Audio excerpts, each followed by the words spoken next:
Hi, my loves. Welcome back to the Starscartel channel. If you don't know, I'm Star. The message I heard is, Mommy, stop talking to me. The scripture comes from Judith 2 and 12. Well, 2 and 10 through 12.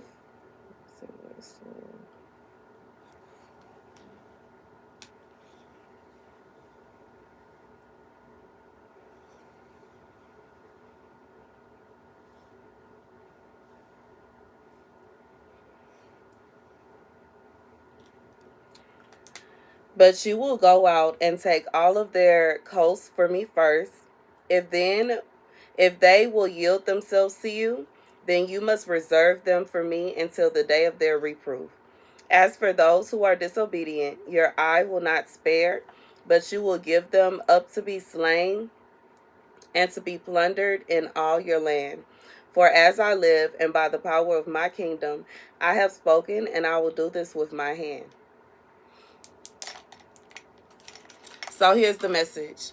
For somebody, I just feel like this is a situation where whatever it is that God has promised to you, regardless to if it is a child or a spouse, or maybe God has promised you a new home, maybe God has promised you a new job, maybe God has promised you a business or something like that. It is something that is trying to keep you from receiving this. There is something that is causing a lot of strife when it comes to you receiving the blessing that God has for you. However, I've read Judith, you know what I'm saying? And in the end, Judith overcomes the enemy that was coming against them. However, I just feel like this message is to be a warning to you. There is something that is trying to attack the promise that God has for you. There is something that is trying to cause friction. There is something that is trying to make it difficult. There is something that is trying to kind of like, how do I say it? It's almost like a border has been put up and it's blocking you from receiving the blessing that God has for you. God says you are going to overcome this. Do not be afraid. Do not feel as if you are, how do I say it? Don't be threatened. Don't be afraid. Don't feel as though this is going to be where everything falls apart. Sometimes things look a certain way, but it's not what it seems. And, when I heard this message, I do feel like for someone, it is like a child. Like, I don't know if you have had situations where you have had miscarriages in the past, and maybe you are feeling like you don't know what's going to happen. You know what I'm saying? And I know from my own personal experience, there was a time when I did in fact miscarry, you know what I'm saying? And I don't know if I have shared this before or not, but I had a dream of the baby, but the baby was kind of in like teenage form. And instead of the baby coming with me, the baby got in this long line to go back. You know what I'm saying? And I was going up to the baby, and I was like, I walked up to her and I was like, why, where are you going? And she was just like, it's too much. And you know what I'm saying? A lot of people don't realize this, but everything is spiritual, including, just like laying down with someone is spiritual, just like the battles that we go through in life are spiritual. Even when it comes down to our food, if you are growing your food and you are pouring love and positivity into your food, it hits different than when you are, just buying like a bag of salad at the store or something like that. And even when it comes to being with child, it is spiritual. And if you are around toxic behaviors, like let's say you and your spouse are constantly arguing and fighting, and there's always some kind of calamity going on. There's always some kind of drama going on. This can affect the baby. Now, I do get it. There are some people that are in the most toxic of environments and they still give birth. But just as we all have different personalities, we all have different once we are here, you know what I'm saying? Just like I'm the kind of girl I like to wear pink every day. Everybody ain't gonna do that. Everybody, some people just simply don't like. There are some women that don't like pink. They can't stand pink. And I have met them and they have told me that they can't stand pink and how ridiculous I look in pink. I don't care. You know what I'm saying? Obviously, because I'm still wearing pink. But anywho, with that being said, I think that, you know what I'm saying, I think it was ridiculous when I was required to wear all black every day in beauty school, because I couldn't get with that. I didn't like the vibe, and I did notice that in a lot of salons, unless you had your own, most people are required to wear black every single day. And it's just kind of like, but this is a creative job. It's an art. It's a form of art. And I could not understand. I couldn't get with it. Like, why, like, that's one thing I didn't like about some nursing facilities I worked at. Everybody got to have on the same color scrubs, no smiley faces, no Betty Boop, no Minnie Mouse, just straight.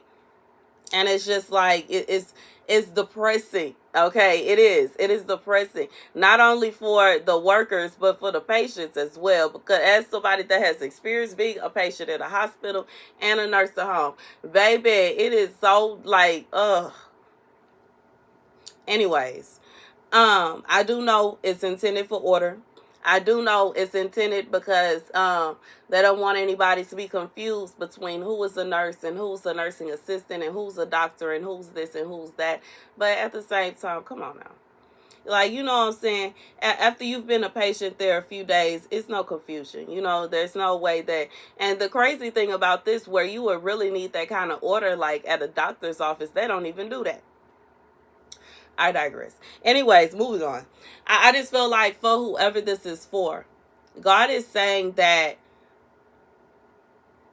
be careful of what you say pertaining to your promise. Be careful of who you talk to about your promise. Be careful of the way you even like recite your words about your promise. And you need to be careful of this because you can literally cause problems to happen for your own promise. Now, you know, like I said, whoever this is for, you are going to overcome this. For whoever this is for, you are going to go full-blown into battle with whatever spirit is trying to cause this friction for you, and you are going to overcome it. But you also have to understand, you hold the power.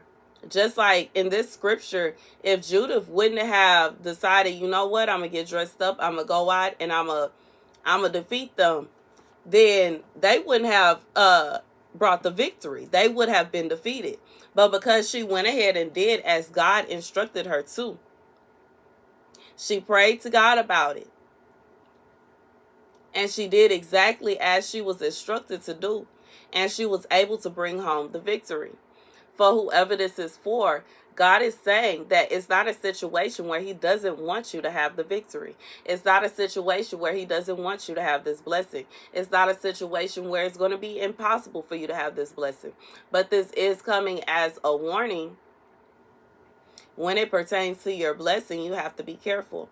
Sometimes if we tell the wrong person the blessings that God has in store for us, they can put forth efforts to cause that blessing not to come to pass, regardless of what they try to do, regardless if it's something so innocent as in making it going to, maybe you were getting ready to buy a car or a house, and they go to the person you were going to purchase this from, and they cause problems between y'all, to something so extensive as trying to take you up out of here. God says you have to be careful when it comes to that promise. And you know, like rumors and gossip, and there are all kind of things that people can do and muster up and stir together to cause problems to happen for you. And I just feel like God, like I hear loose lips sink ships. Okay, so for whoever this is for, God is saying, be quiet, be patient, and just keep doing as you normally like.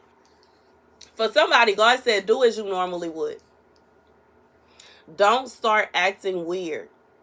And there are some things that people will do, and it will make it seem as though, like, it will literally let everybody know that something is up. They can tell something is up because now you're acting weird, you're acting different, you're switching up this, you're switching up that. Don't change anything. God said, carry on. That's just like if somebody won the lottery, but they haven't received their winnings yet, but they know they won the lottery, and you so excited you don't know what to do with yourself, and you didn't quit your job, and you know what I'm saying, you cutting people off, telling them never to call you again. You didn't put in your, what I'm saying, your notice that you about to move out the apartment complex.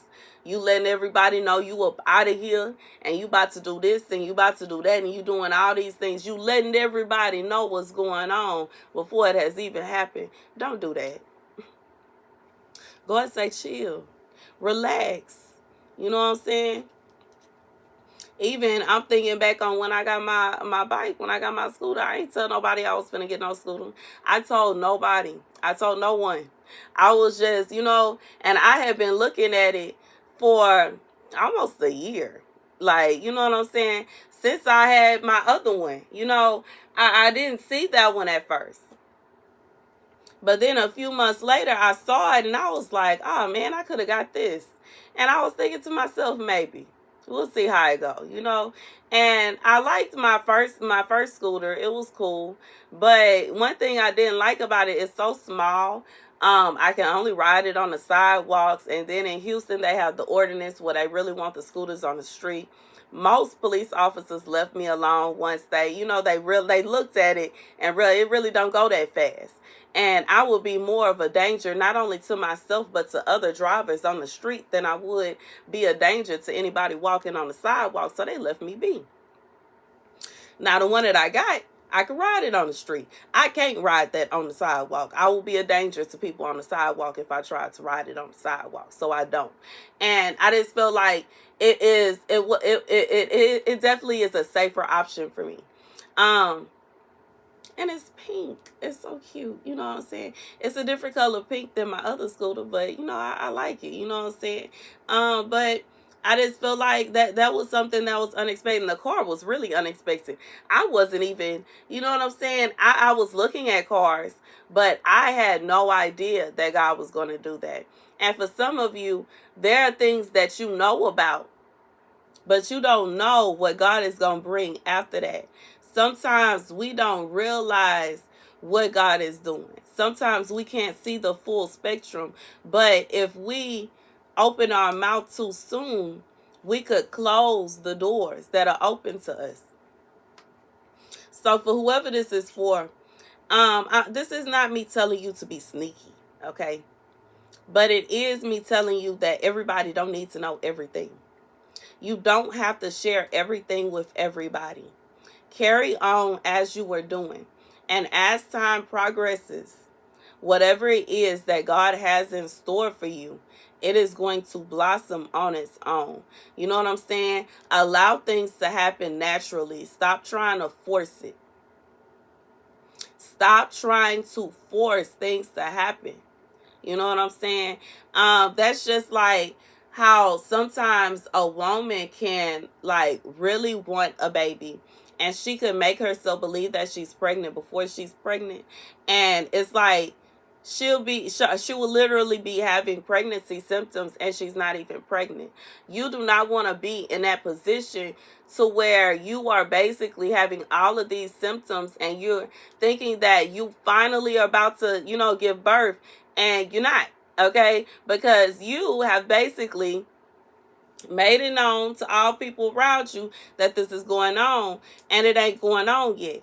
And for some of you, it could be a situation where you actually are pregnant with this thing, but you have said so much to so many people, and now they didn't went and they didn't put witchcraft together. They trying to put stuff in your food and your drinks. They trying to do this over here, that over there, and now you have basically Like God is saying, it's kind of a way of forfeiting your own blessing. And it's forfeiting your own blessing because God is giving you direct instructions not to tell nobody.